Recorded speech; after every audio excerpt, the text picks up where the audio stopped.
Iran ఒక సంచలనాత్మకమైనటువంటి నిర్ణయాన్ని తీసుకుంది. ఇప్పుడు వాళ్ళకి సైన్యం చాలా మంది చచ్చిపోయారు. బయటికి చెప్పే సంఖ్య తక్కువ ఉంటది. ఎక్కువగా చనిపోయినటువంటిది బయట పెట్టదు. ఇరాను, పాకిస్తాన్ వీళ్ళందరూ కూడా.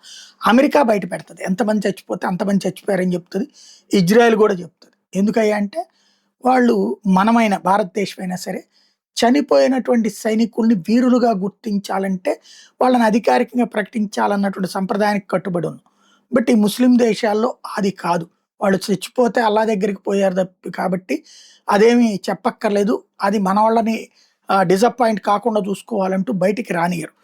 ఇప్పుడు మరి అదే లేకపోతే గనక యుద్ధానికి సంబంధించి ఇట్లాగా చర్చల వైపుకి పైకి లేదని చెప్తూ వెనకాల జరపాల్సిన పని లేదు. ఇప్పుడు కొత్తగా తీసుకున్న నిర్ణయం ఏంటంటే ఆహ్, 12 సంవత్సరాల పిల్లల్ని కూడా అపాయింట్ చేసుకుంటారట. ఎక్కడ కోసం? పెట్రోలింగ్ కోసం.